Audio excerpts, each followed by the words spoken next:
Hello दोस्तों, मैं मुख्तार सिंह आज आपके सामने नगरीय भूगोल का बहुत ही महत्वपूर्ण विषय लेके आया हूँ, जिसे सेंटर प्लेस थ्योरी के नाम से जाना जाता है, जिसे केंद्रीय स्थल सिद्धांत कहा जाता है।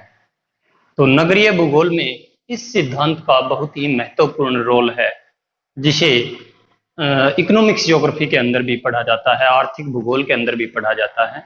तो आज आपने इसके बारे में वो सभी मोस्ट इम्पोर्टेंट जो पॉइंट है वो सभी बताने का कार्य करूंगा, जो जो जिस तरीके से एग्जाम में, चाहे आपका एचपीएससी हो, यूपीएससी हो, यूजीसी एनटीए नेट हो, या आपका जो यूनिवर्सिटी लेवल पे जो आपको ग्रेजुएशन के दौरान या पोस्ट ग्रेजुएशन के दौरान जो क्वेश्चन लिखना होता है, उन सभी के ऊपर मैं बात करूंगा। मैंने पूरे का पूरा जो थ्योरी का सिद्धांत को उसी बेस से सेट किया है, ताकि आपको कोई भी प्रॉब्लम ना आए। तो मैं आपको उन सभी पॉइंट के बारे में क्लियर करता जाऊंगा, बस आप थोड़ा सा ध्यान से इसको सुनिएगा, क्योंकि यहाँ से एक भी पॉइंट आपने अगर छोड़ दिया तो कहीं ना कहीं आपको उस कंपटीशन के अंदर, उस एग्जाम के अंदर कहीं ना कहीं उस पर्सन को, उस नंबर को गंवा न दे। तो देखिए, मैं आपको बता दूं कि मेरा सिद्धांत का जो आज नाम है उसे केंद्रीय स्थल सिद्धांत कहा जाता है, जिसे सेंटर प्लेस थ्योरी कहा जाता है। आपको ध्यान होना चाहिए कि सेंटर प्लेस मीन क्या होता है कि किसी भी क्षेत्र का मुख्य केंद्र बिंदु। अब आपको पता है कि मुख्य केंद्र बिंदु अपनी स्पेशल किसी न किसी कार्यों की प्रकृति के लिए जाना जाता है। चाहे आप गांव का एक सेंटर प्लेस लेके चलिए, चाहे आप एक शहर का सेंटर प्लेस लेके चलिए, उसके अंदर क्या होता है, वो चारों ओर आपकी सेवाएं प्रदान करता है। और जो लोग उस सीबीडी के अंदर अपनी दुकानें, अपना रोजगार या अपने आर्थिक गतिविधि से जुड़ा हुआ कोई भी कार्य करते हैं, तो वो मैक्सिमम प्रॉफिट कमा सकते हैं। इस सीबीडी से, जिसे मैं सीबीडी का मतलब है सेंट्रल बिजनेस डिस्ट्रिक्ट, यानी उस केंद्र बिंदु को हम सीबीडी भी कह सकते हैं। तो यहाँ पे जेफरसन महोदय ने कहा था कि केंद्र स्थल ऐसे क्षेत्र होते हैं जो अपने चारों ओर के क्षेत्र को सेवाएं प्रदान करते हैं। बिल्कुल। तो बिल्कुल होता है, चाहे आप गांव का देख लीजिए, माइंड में सीन लेके आइए अपनी, कि जो केंद्र में होता है वो चारों ओर सेवाएं देता है, और वो हमेशा ही कंपटीशन के मामले में सबसे ज्यादा प्रॉफिट भी कमाता है, और वहां पे प्रतिस्पर्धा भी बहुत होती है। तो इस तरह का हमारा सिद्धांत है। इस सिद्धांत के ऊपर 1915 में गालपिन ने और 1927 में बोवेक नाम के बंदे ने भी, व्यक्ति ने भी काम किया था, जिन्होंने बताया था कि जो केंद्र स्थल होते हैं अपने कार्यों की प्रकृति के लिए जाने जाते हैं। तो यहाँ पे मैं अपने सिद्धांत को आरंभ करने से पहले आपको फिर बता रहा हूँ, हम कर रहे हैं जिस थ्योरी को हम कर रहे हैं, जिस सिद्धांत को हम कर रहे हैं, उसका नाम सेंटर प्लेस थ्योरी है, केंद्र स्थल सिद्धांत है। तो यहाँ पे सेंटर प्लेस जो शब्द है, ये सबसे पहले किसने दिया था, आपको ये भी पता होना चाहिए। सेंटर प्लेस शब्द मार्क जेफरसन नाम की व्यक्ति ने दिया था, जिन्होंने 1939 में प्राइमेट सिटी शब्द भी दिया था। किंतु सेंटर प्लेस कब दिया? 1931 में, 1931 में सेंटर प्लेस शब्द दिया। तो आपको पता हो, सेंटर प्लेस 1931 में आया है, और उसी शब्द के 2 साल बाद क्रिस्टालर महोदय, जो कि जर्मनी देश के अर्थशास्त्री हैं, उन्होंने 2 साल बाद एक सिद्धांत दिया, जिसे किस नाम से जाना गया? सेंटर प्लेस थ्योरी के नाम से जाना गया। ये जो सेंटर प्लेस सिद्धांत है, ये आपका किस बुक में पब्लिश हुआ था, ये आपसे एग्जाम में पूछा जा सकता है। इन्होंने दक्षिणी जर्मनी के ऊपर सर्वे किया था। तो आपको पता हो, दक्षिणी जर्मनी पे सर्वे किया है, तो ये क्या रहेगा आपका? दक्षिणी जर्मनी पे सर्वे किया था, तो दक्षिणी जर्मनी नाम आएगा इनकी बुक में, आपको ध्यान भी होना चाहिए, जिसे centre place in southern Germany, ये बुक का नाम है, जो 1933 में दिया गया था नाम। आपने थोड़ा सा इसको ध्यान रखना है। तो centre place in southern Germany, ठीक है। तो देखिए आगे, सेंटर प्लेस शब्द आपका मैंने यहाँ पे बताया है, सेंटर प्लेस शब्द किसने दिया? जेफरसन ने। जबकि सेंटर प्लेस थ्योरी है, ये आपकी किसके द्वारा दी गई थी? क्रिस्टालर महोदय के द्वारा दी गई थी, जो कि आपके जर्मनी अर्थशास्त्री थे।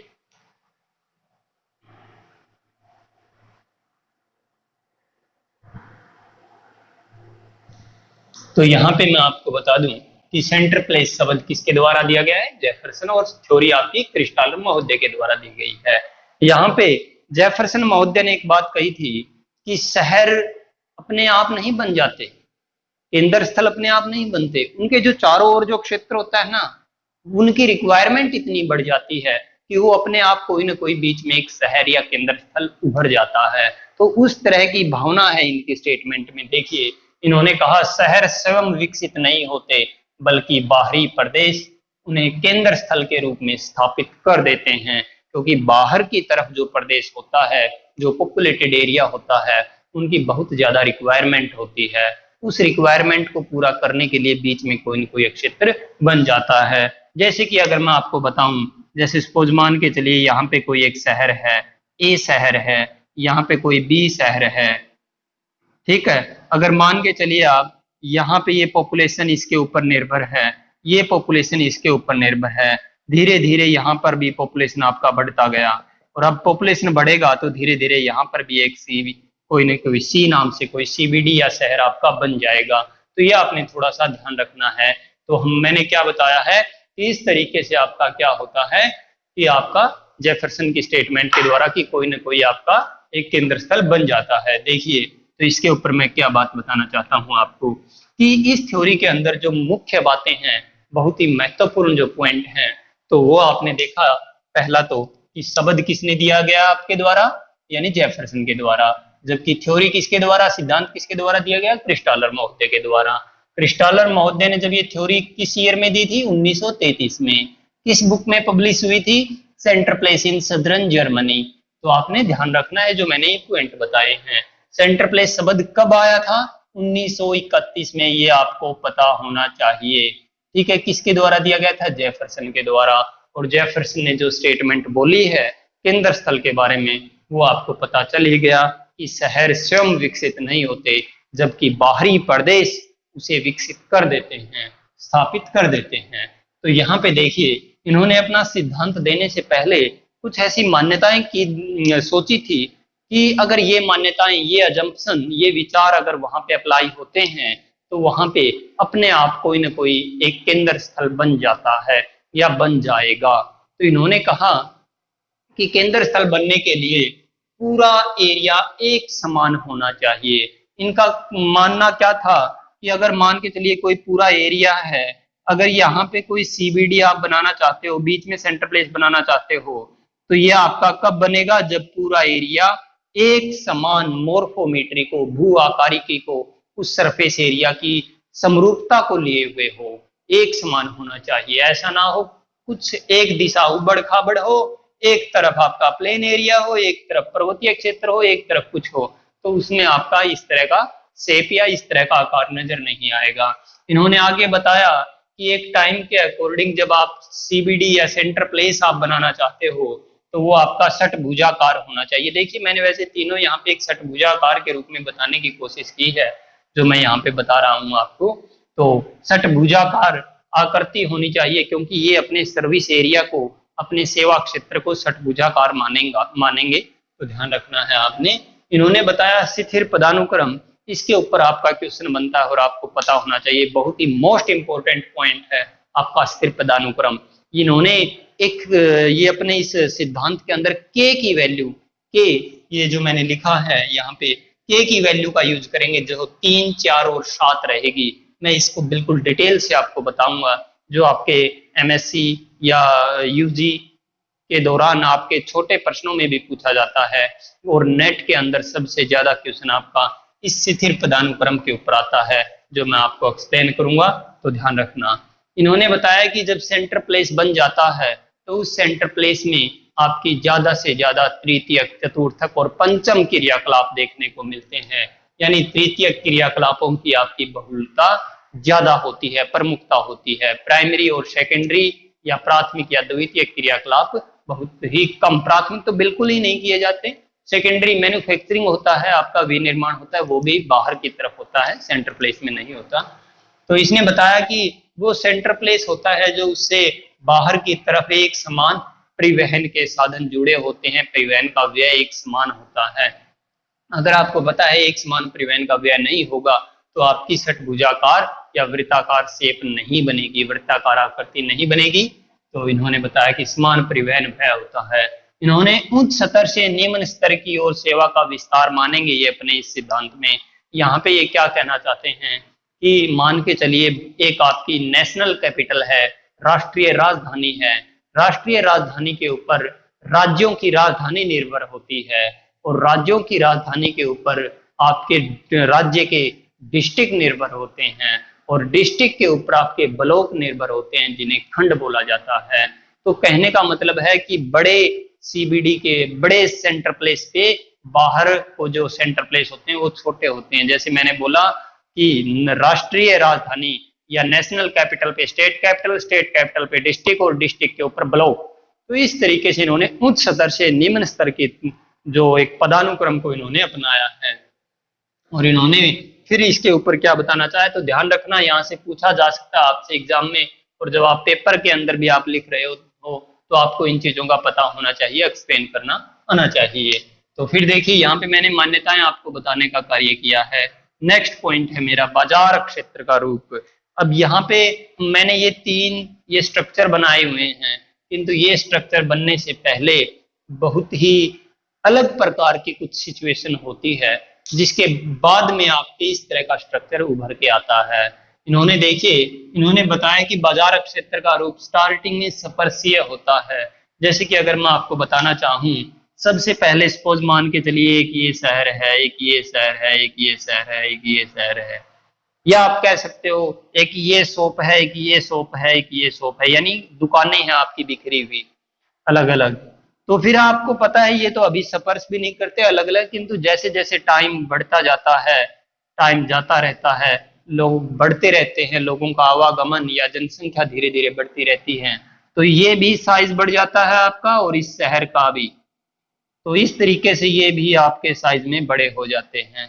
तो धीरे धीरे पहले ये स्पर्श करते हैं, क्या करते हैं, स्पर्श, किंतु धीरे धीरे टाइम फिर बढ़ता जाता है तो ये शहर काटने लग जाते हैं, एक दूसरे को क्या करते हैं, काटने लग जाते हैं, एक दूसरे को आपका ओवरलैप करते हैं।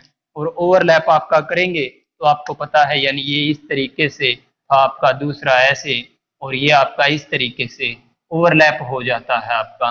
और ओवरलैप होता रहेगा तो आपका एक टाइम के अकॉर्डिंग एक आपका क्या रहेगा, एक आपका फिर उन पॉइंटों को मिला के आपका इस तरीके से आपका एक षटभुजाकार आकृति इसमें बन जाती है। तो यहाँ पे इन्होंने बताया कि बाजार क्षेत्र स्टार्टिंग में स्पर्शीय, जिसको इंग्लिश में टेंजेंशियल बोला जाता है, टेंजेंट टाइप में, टेंजेंट मीन होता है स्पर्श, स्टार्टिंग में कोई भी शहर है वो स्पर्श करता है।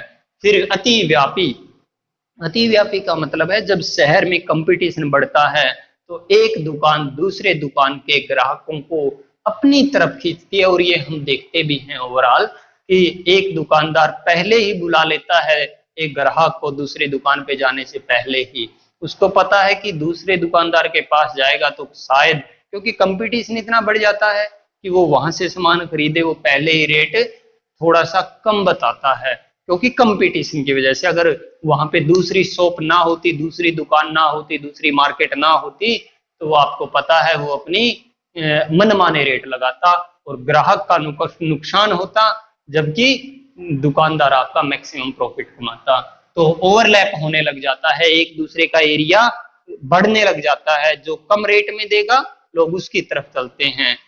समझ में आई बात। और फिर आपका धीरे धीरे एक ऐसा टाइम आता है, उन पॉइंटों को मिला दिया जाता है तो आपका षटभुजाकार आकृति बन जाती है। अब देखिए हमारा टॉपिक क्या है, स्थिर पदानुक्रम। यहाँ पे आपका बहुत ही इंपॉर्टेंट क्वेश्चन बनता है और यूजीसी एनटीए नेट में हर बार पूछा जाता है। आपके एमएससी के अंदर जब आप लिखोगे यूजी पीजी के अंदर, तो इस बात को आपने थोड़ा सा ध्यान से समझाना है, बहुत ही मोस्ट इंपॉर्टेंट रहेगा। देखिए तो मैं इसके ऊपर एक बार आपको बताना चाहूंगा किस तरीके से आपने इसको सॉर्ट आउट करना है इस प्रॉब्लम को। तो जब इस प्रॉब्लम को आप सॉर्ट आउट करोगे तो देखिए उससे पहले कुछ बातें आपको पता होनी चाहिए। इन्होंने स्थिर पदानुक्रम जो यहाँ पे इन्होंने यूज किया था इस वर्ड को, कि ये स्थिर पदानुक्रम क्या था, कांस्टेंट वैल्यू कह सकते हो आप। तो इन्होंने स्थिर पदानुक्रम को अप्लाई किया है अपने इस सिद्धांत में। स्थिर पदानुक्रम का मतलब है कि इन्होंने अपनी इस सिद्धांत में तीन वर्ड लिए हैं, 3 डिजिट लिए हैं, सॉरी 3 डिजिट 3 अक्षेत्रों के लिए यूज किए हैं। यहाँ पे आपको पता होना चाहिए जो 3 है ये 3 आपका बाजार के लिए है, बाजार मीन मार्केट के लिए इसने 3 का प्रयोग किया है, जबकि 4 का प्रयोग इसने ट्रांसपोर्ट यानी परिवहन के लिए किया है, ट्रांसपोर्ट के लिए यानी परिवहन के लिए किया है, जबकि 7 का प्रयोग इसने किसके लिए किया है, प्रशासनिक कार्यों के लिए, आप इसको एडमिनिस्ट्रेटिव या एडमिनिस्ट्रेशन कह सकते हो। तो यहां तक आप समझ गए होंगे जो मैं बताना चाहता हूं, क्योंकि यूजीसी, एनटीए, नेट या एचपीएससी, आरपीएससी या कहीं भी आपका यहां से प्रश्न आने की सबसे ज्यादा संभावना है। आपने गलत नहीं करना है, मैं आपको थोड़ा सा एक बोलते हैं ना देसी तरीके में ट्रिक के हिसाब से भी आपको बताने की कोशिश करता हूं। देखिए जैसे कि 3 मार्केट का है, 3 शब्द किसका, मार्केट, मार्केट को क्या बोला मैंने, बाजार, तो बाजार, यहाँ पे मेन शब्द 3 ही है, बाजार हो जाएगा। और यहाँ पे ट्रांसपोर्ट, ट्रांसपोर्ट को आप क्या कह सकते हो, परिवहन कहते हैं। अब यहाँ पे आपने ऐसे नहीं याद करना, परिवहन, ये तो 5 हो गए, किंतु आप ऐसे याद रखिए परिवहन में नॉर्मली गाड़ी होती है जो मोस्टली 4 टायरों वाली होती है, तो 4 किसके लिए है, परिवहन के लिए है। और 7 प्रशासनिक एडमिनिस्ट्रेशन सबसे बड़ा शब्द है, तो आप वहां पे 7 याद रख सकते हो, नॉर्मल सा बात है। कई बार पूछा गया आपसे बाजार के लिए क्रिस्टालर महोदय के द्वारा सेंटर प्लेस थ्योरी में किस तरह का डिजिट लिया गया है, 3, 4, 7, 5, 9 कुछ ऐसे देता है, वो आपको कंफ्यूज करने के लिए आपको पता होना चाहिए। अब हमारा क्वेश्चन ये है कि इन्होंने बाजार के लिए 3 शब्द क्यों लिया है, क्योंकि एक बात मैं आपको बता दूं, सपोज मान के चलिए जैसे कि कोई भी एक बड़ा शहर मान लेते हैं हम, सपोज हमने हिसार मान लिया, हिसार एक शहर है अपने आप में, एक बहुत आसपास के एरिया में सबसे बड़ा शहर है, और हिसार की जो पॉपुलेशन है वो आपको पता है हिसार की मार्केट से ही सामान खरीदेगी, हिसार की सारी पॉपुलेशन, ठीक है, क्योंकि हिसार एक बहुत बड़ी मार्केट है। जबकि बड़ी मार्केट होने के कारण इस स्थान का, इस सेंटर प्लेस का अपना कुछ अट्रैक्शन है, अपना कुछ मैग्नेट है, कुछ चुंबकत्व बल है इसका, जो साइड वाले शहरों की जनसंख्या को खींचेगा। तो वो खींचेगा जो उस खींचने वाली जनसंख्या को और अपने शहर की जनसंख्या को मिला के 3 वैल्यू बनती है, 3 बनता है, वो मैं आपको समझाने की कोशिश करूंगा। देखिए ये मान के चलिए आपका कोई सेंट, ये हमेशा ध्यान रखना, ये बीच का आपका मुख्य शहर है, मुख्य स्थान है, मुख्य केंद्र स्थान है, ये और ये, यहाँ पे इसकी वैल्यू 1 ही होती है। 1 का मतलब है 100% कि जो मुख्य शहर होता है, मुख्य स्थान होता है, ये शहर अपने एरिया की, अपने शहर की 100% आबादी को अपने अंदर शामिल रखता है। परिवहन का बात हो, चाहे बाजार की बात हो, चाहे प्रशासनिक मामले की बात हो। किंतु यहाँ पे बात समझने की क्या है कि 3 और कैसे बना। अब मान के चलिए इसको आप हिसार मान के चलो, या दिल्ली मान के चलो, या बीकानेर मान के चलो, जयपुर मान के चलो, वो आपका काम है। आपने कोई एक मुख्य शहर मानना है और उसके आसपास छोटे शहर की इस तरीके से माइंड में एक कल्पना करनी है। तो इसने माना कि ये मुख्य शहर है, इसके बाहर की तरफ परिधि पे 6 छोटे छोटे शहर हैं, और मैंने बोला था नेशनल कैपिटल पे स्टेट कैपिटल डिपेंड होती है। तो ये कैपिटल है, जो इस कैपिटल के पॉपुलेशन इसी पे डिपेंड रहेगी। अब देखिए मैंने ग्रीन कलर से क्या बताया है कि ये आपकी मान के चलो नेशनल कैपिटल है, ये स्टेट कैपिटल है सभी। तो नेशनल कैपिटल जो इसके परिधि पर स्थित स्टेट कैपिटल है, उस कैपिटल की 1/3 जनसंख्या को बाजार के मामले में अपनी तरफ खींचती है। यहाँ पे बात समझने की क्या है कि नेशनल कैपिटल परिधि पर स्थित शहर या स्टेट कैपिटल की 1/3 जनसंख्या को बाजार के मामले में, मार्केट के मामले में, यानी परिधि पर स्थित शहर की 1/3 जनसंख्या, 33% जनसंख्या सामान खरीदने के लिए कहाँ आएगी, मुख्य शहर में आती है। जैसे मान के चले हम दिल्ली मान लेते हैं, दिल्ली के आसपास जैसे बहादुरगढ़ का एरिया है, या और जो यूपी का कुछ लगता हो एरिया, वो यूपी में न जाके दिल्ली में ही आएगा, क्योंकि दिल्ली पास भी पड़ता है और बड़ी मार्केट है। तो अब देखिए, एक तिहाई इसकी आएगी, एक तिहाई यहाँ से, एक तिहाई आपका यहाँ से, तो इस तरीके से एक तिहाई, तो आपका कितना हो गया, एक तिहाई ये बाहर की तरफ 6 है, एक अंदर का, एक प्लस में एक तिहाई बाहर का एक हिस्सा है एक तिहाई, किंतु ये टोटल कितना है 6। तो आप देखिए 3 दूनी 6, तो एक प्लस में 2 कितना हो गया आपका 3। तो यानी बाजार के मामले में के की वैल्यू 3 आएगी, किसके अनुसार, क्रिस्टालर महोदय के अनुसार। ऐसे ही इन्होंने बताया कि आपका परिवहन के मामले में जो मुख्य स्थान है, मुख्य केंद्र स्थल है, वो परिधि पर स्थित शहर की परिवहन के मामले में 50% जनसंख्या को खींचता है। मैं इसकी भी एक आपको बात बताता हूँ, आप ध्यान से सुनिएगा। जैसे मान के चलते हैं, क्योंकि मैं हिसार से बिलोंग रखता हूँ, तो हिसार मेरा एक मुख्य शहर है। हिसार के परिधि पे जो भी डिस्ट्रिक्ट हैं, वहां की परिधि पर या राज्य, इसके जो सीमाएं लगती हैं राज्यों की, तो हिसार डिपू एक मुख्य शहर है। यहाँ से आपको जो परिधि पर स्थित राज्य या शहर हैं या डिस्ट्रिक्ट हैं, उनकी बसें मिलती हैं, किंतु जो परिधि पर नहीं है उनकी बसें नहीं मिलती हैं। जैसे कि अगर हम मान के चलते हैं 1 मिनट के लिए, जैसे कि राजस्थान हमारी सीमा पे लगता है, राजस्थान की बस मिल जाती है। पंजाब हमारे सीमा पे लगता है, हरियाणा के तो पंजाब की बस मिल जाती है। दिल्ली लगता है तो दिल्ली की बस भी आती है। उत्तराखंड की लगती है तो उत्तराखंड भी हमारे आपका बसें मिलती हैं। किंतु जैसे यू आपका मान के चलिए एमपी की सीमा नहीं लग रही, तो एमपी की बस नहीं है। छत्तीसगढ़ की सीमा नहीं लगती, छत्तीसगढ़ की भी नहीं चलती है। किंतु यहाँ पे बात मैं क्या कहना चाहता हूँ, परिवहन के मामले में मुख्य केंद्र स्थल बाहरी या परिधि पर स्थित बाहरी पर या बाहरी परिधि पर स्थित शहर की 50% जनसंख्या को परिवहन के मामले में खींचता है। अब 50% का मतलब होता है 50%। अब आप मान के चल सकते हो, देखिए ये एक मैंने षटभुज बनाया हुआ था, ये ऐसे, तो इसका 50% यानी 50% हो गया। तो ऐसे ही मैंने ये था, इसका भी 50% किया, तो बाहर 50% का मतलब हो गया 2 हिस्से किए मैंने 50-50 करके, यानी 1/2 1/2। तो ऐसे ही 1/2 ये हुआ 1/2 यानी 1/2। इस तरीके से आधा भी आप कह सकते हो, 1/2 भी कह सकते हो। तो आप देखिए अंदर वाली जो जनसंख्या है वो तो बिल्कुल हिसार के ही व्हीकल का परिवहन का प्रयोग करेगी, किंतु बाहर वाले जो राज्य थे, शहर थे या और कोई भी छोटे शहर थे, वो परिवहन के मामले में 50% जनसंख्या इसके यानी मुख्य केंद्र स्थल के परिवहन पर निर्भर करती है।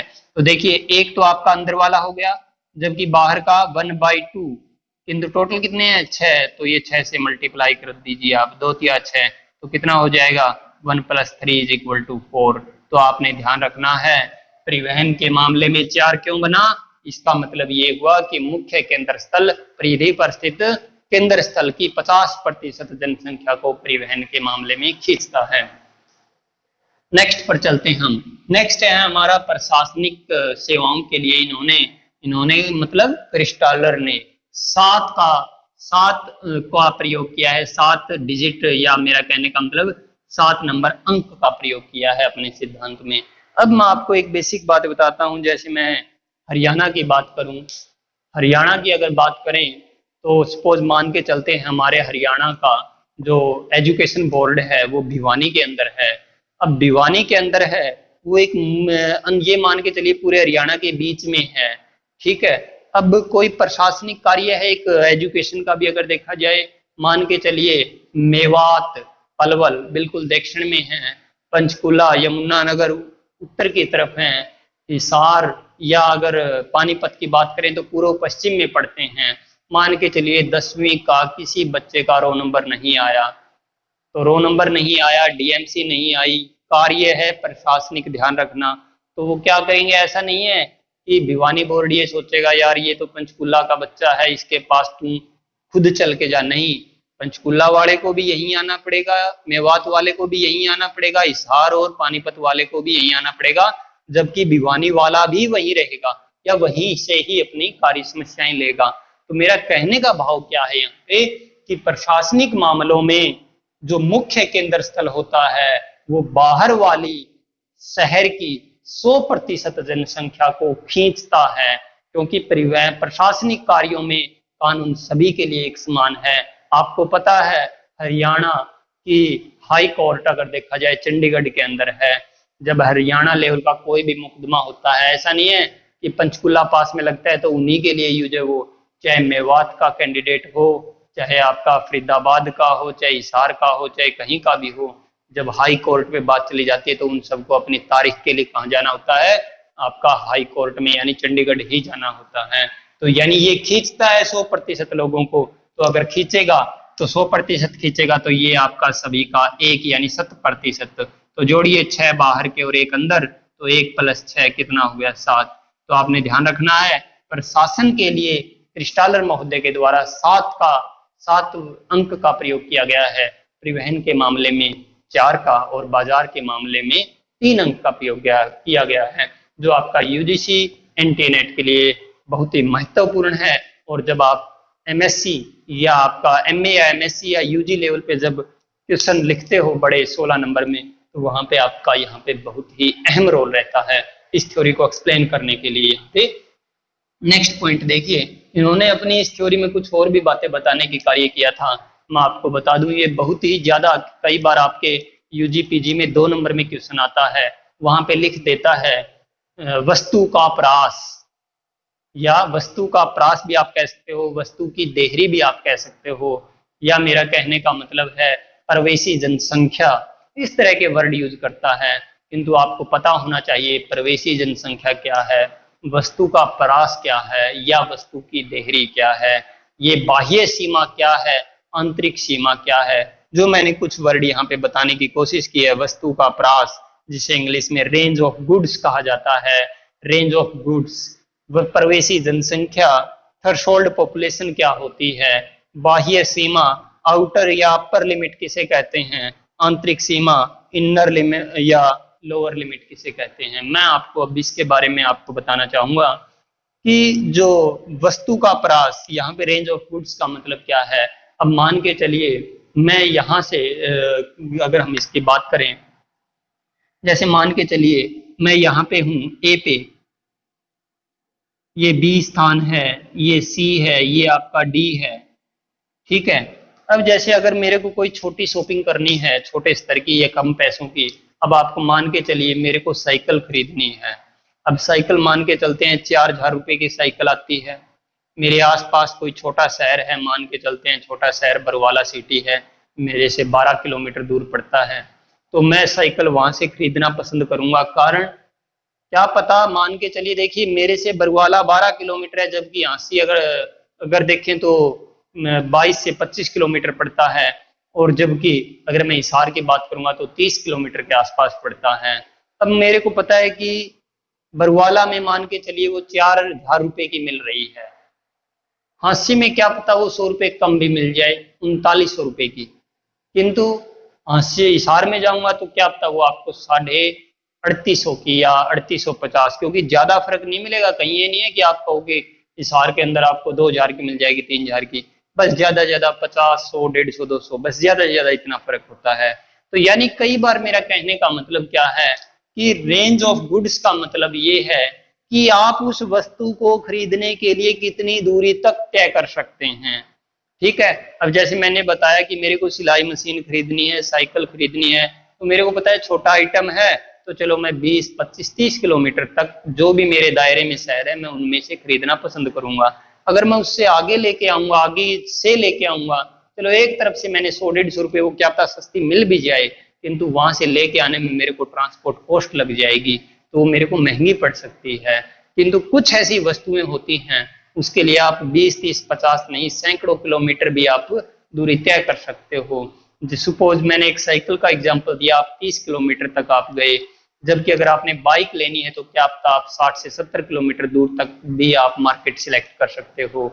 जबकि कुछ ऐसे एग्रीमेंट भी होते हैं एक पूरे देश लेवल पे, अभी आपने देखा है फिलहाल ही में भारत ने फ्रांस के अंदर से राफेल जो आपके लड़ाकू विमान लिए हैं। अब आप देखिए कितनी हजारों किलोमीटर दूर से वो मंगवाए, क्योंकि उनका एक अपना फेम है उस इंस्ट्रूमेंट का, उस लड़ाकू विमान का।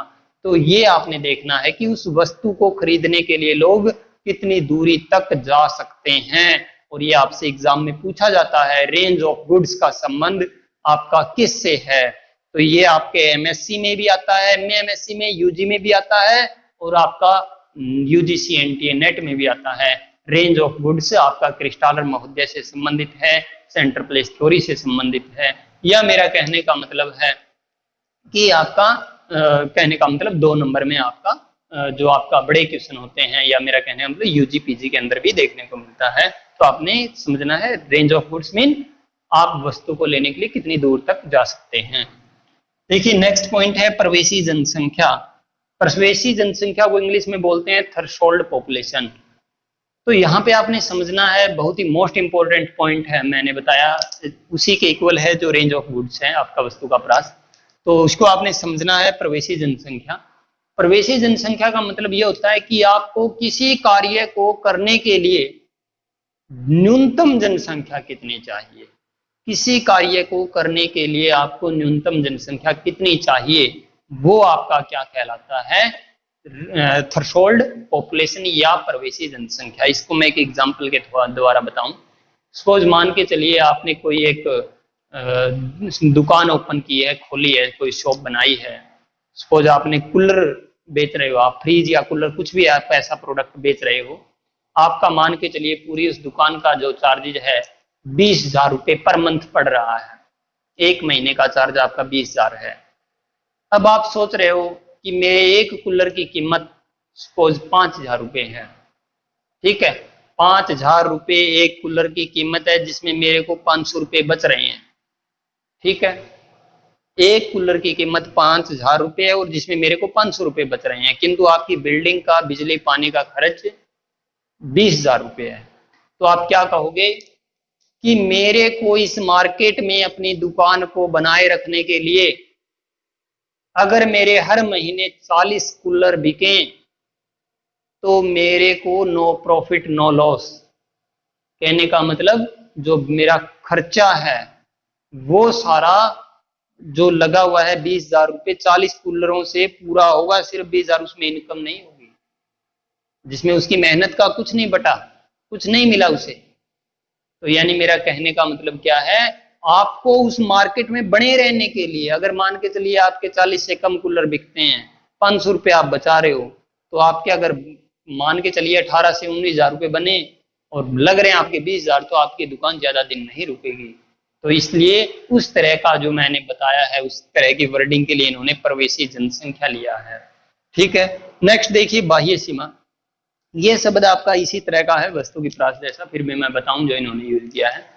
बाह्य सीमा का मतलब है कि कोई व्यक्ति, कोई ग्राहक उस स्थान तक उस वस्तु को खरीदने जाए जहां तक उसको मुनाफा या उसके कहने का मतलब उसके अगर देखा जाए लेवल में हो वो वस्तु खरीदने की बात हो, तो कि मान के चलते हैं हम, ये व्यक्ति अगर कोई सामान खरीदने के लिए बी तक जाता है, यहां तक वो कहते हैं ना अपने हरियाणवी में या अपने लोकल लैंग्वेज में कि यहां तक उसको पड़ता है इस चीज का कि उसको उसके फेवर में है, ग्राहक के पक्ष में है।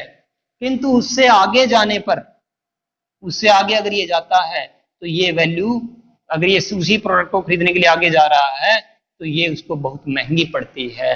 महंगी पड़ेगी यानी उसका प्रभाव खत्म हो जाता है उस वस्तु का, उससे आगे का ग्राहक नहीं आता।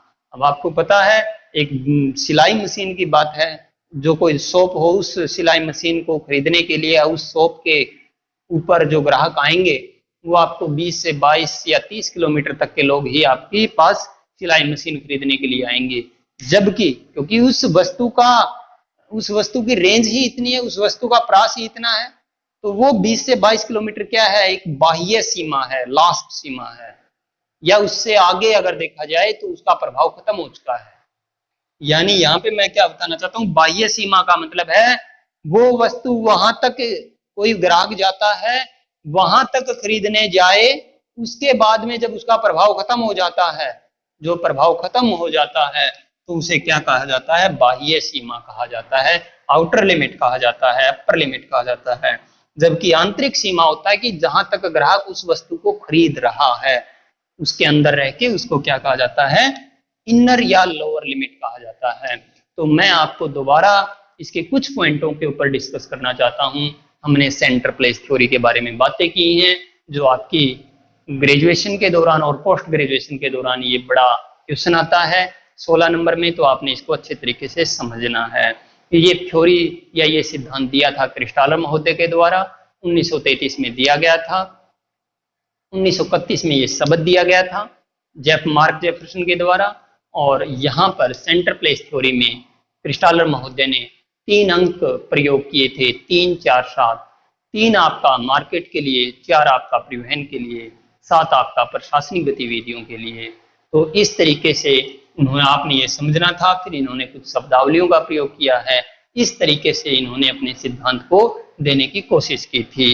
इसी सिद्धांत को इन फ्यूचर, या मेरा कहने का मतलब इन्होंने भविष्य में इस सिद्धांत को संशोधन करके, आपके लॉस महोदय आएंगे, अगस्त लॉस बोलते हैं जो, उन्होंने क्या किया, इस शिथिर पदानुक्रम को चेंज कर देगा। चेंज करने का मतलब वो शिथिर को अस्थिर मान लेगा और 3, 4, 7 की वैल्यू को वो क्या करेगा, वो वेरिएबल के रूप में यूज करेगा। उन्होंने कहा कि सेंटर प्लेस की वैल्यू चेंज होती जाती है। तो वो आगे जो अगस्त लॉस की जो थ्योरी है, जो उसके अंदर कुछ भी नहीं है, बस उसका मेन अगर देखा जाए तो क्या है, स्थिर पदानुक्रम में k की वैल्यू है जो 3, 4, 7, ये क्या है, अब तो आपकी स्थिर है, बस उस सिद्धांत में आपकी अस्थिर हो जाएगी। आपने ये समझना है। किंतु एक बार इस थ्योरी से प्रश्न आया था, मैं आपको बता दूं कि सेंटर प्लेस थ्योरी को इंग्लिश में ट्रांसलेट किसने किया था, तो आपके बोस्किन महोदय हुए हैं। बोस्किन महोदय हुए हैं। बोस्किन महोदय ने इन्होंने इंग्लिश में इसको ट्रांसलेट किया था। ध्यान रखना है, आपसे पूछा जा सकता है 1966, ध्यान रखना 1966, ठीक है। और मैंने कुछ बातें बताई हैं इसके बारे में, आपने इसको ध्यान रखना है। बहुत ही मोस्ट इंपॉर्टेंट थ्योरी है। और नेक्स्ट जो आपकी रहेगी अगस्त लॉस रहेगी, किंतु अगस्त लॉस में कुछ भी नहीं है, सिर्फ और सिर्फ क्या है आपका, वही उनकी अजम्पशन थी, यानी आपके अनुमान थे। और ये आपका बस वो थोड़ा सा ध्यान रखना है आपने। उस थ्योरी को किस नाम से जाना जाता है, the school of economics, the school of economics, या मेरा कहने का मतलब the location of the school of the economics.